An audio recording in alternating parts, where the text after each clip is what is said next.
আসসালামু আলাইকুম viewers, welcome to my another vlog. This is my village. এটা আমার গ্রাম। আর আমি এখন যেখানে দাঁড়িয়ে আছি, এটা হচ্ছে আমাদের বাড়ির ছাদের উপরে দাঁড়িয়ে আছি। আমি ছাদে উঠেছি। আর আমাদের বাড়ির আশপাশে এই দেখো আরো অনেকগুলো বাড়ি আছে।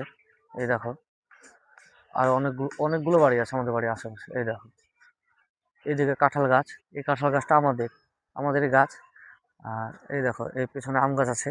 আম গাছে মহলা গাছ হয়েছে। তো আমি আমাদের গ্রামের প্রথম ব্লগার। আমাদের গ্রামে বা আমাদের বাড়ির আশেপাশে সেরকম কেউ ব্লগ ভিডিও বানায় না। সেই জন্যে মানুষ আমাকে একটু আলাদা চোখেই দেখে। আলাদা চোখে দেখে বলতে মানুষ ভাবে যে এ ছোড়ার খেয়ে দিয়ে কাজ নেই, কি ভিডিও বানায়, লজ্জা নাই, ঘৃণা নাই, কি সব ব্যাদ ব্যাদ করে বকে, ফালতু ভিডিও বানায়। তো এরকম এরকম অনেকেই বলে। তো দেখো ভাই, তুমি যদি ব্লগার হও বা তুমি যদি একজন কন্টেন্ট ক্রিয়েটর হতে চাও, তাহলে আমার মনে হয় তোমাকে আগে লজ্জা ত্যাগ করতে হবে, করতেই হবে। কারণ লজ্জা যদি থাকে, ক্যামেরার সামনে তুমি আসতে পারবা না। ক্যামেরার সামনে এসে তুমি ঠিকভাবে কথা বলতে পারবা না। যখন আমি এখন ক্যামেরার সামনে এসে ঠিকভাবে কথা বলতে পারি না, কারণ আমি এক নতুন ক্রিয়েটার। তো আমি চেষ্টা করব যে আস্তে আস্তে ভিডিওগুলো ভালো বানানোর। আর আমি এটাও চেষ্টা করব যে আমার ভিডিওতে কি কি কমতি আছে সেগুলো খুঁজে বের করে সেগুলো আমাকে একটু চেঞ্জ করতে হবে।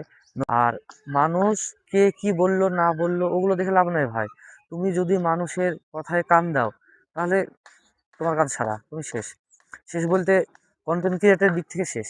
কেননা কে কি বললো না বললো ওগুলো যদি তোমার কানে আসে বা ওগুলো যদি ভাবো তুমি, তাহলে ভিডিও বানানোর জন্য যে চিন্তা ভাবনা সেগুলো একদম মানে মরে যাবে, মুছে যাবে। ভিডিও বানানোর যে চিন্তা ভাবনা ওগুলো সব হারিয়ে যাবে। তো কে কি বললো না বললো ওটাতে কান করা যাবে না। তোমার ভিডিও তোমাকে বানাতে হবে, যেভাবে হোক বানাতে হবে। তুমি যদি ভাবো যে আমি 2 মাস ধরে ইউটিউবে খাটছি, 4 মাস ধরে ইউটিউবে খাটছি, তবুও আমার সাবস্ক্রাইবার বাড়ছে না, ফল আসছে না, তাহলে হবে না। তোমাকে টার্গেট 2 বছর, 3 বছর, 4 বছর, 5 বছর ধরে টার্গেট করে তোমাকে খেটে যেতেই হবে। খেটে যেতেই হবে। ফল দেওয়ার মালিক আল্লাহ। আল্লাহ একদিন না একদিন ফল দিবেই। তুমি যদি মন থেকে যদি খাটো আর মন থেকে যদি মেহনত করো, একদিন ফল পাবাই, তুমি ইনশাল্লাহ পাবা। শুধু আল্লাহর উপরে ভরসা রাখতে হবে, তোমার নিজের কাজের উপরে ভরসা রাখতে হবে। আর তোমাকে টার্গেট রাখতে হবে যে আমি 3 বছর, 4 বছর, 5 বছর ভিডিও বানিয়ে যাব, ফল একদিন না একদিন আসবে। এইভাবে দেখবে এরকম করতে করতে হয়তো কোনো একদিন একটা ভিডিও ভাইরাল হয়ে যাবে তোমার। তারপরে সেখান থেকে আস্তে আস্তে আস্তে আস্তে সব রাস্তা সোজা হয়ে যাবে। শুধু প্রথমে খুব কষ্ট করতে হবে, প্রথমে মেহনত করতে হবে, নইলে হবে না। এখানে দাঁড়িয়ে ভিডিও বানাচ্ছি, আমার পেছনে ওইদিকে সেন্টারিং চলছে।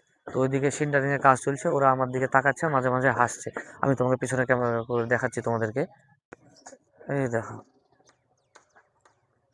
এই দেখো, এখানে ওরা কাজ করছে, এই দেখো ওরা কাজ করছে। আর মাঝে মাঝে তাকাচ্ছে আর বলছে যে "এই গোলামের খেয়ে দিয়ে কাজে নাই।" বললাম কি করছে ছাদের উপরে উঠে, এরকম বলছে। তো আমি তাদের কথাতেও কান দেবো না, আমি আমার কাজ করে যাব।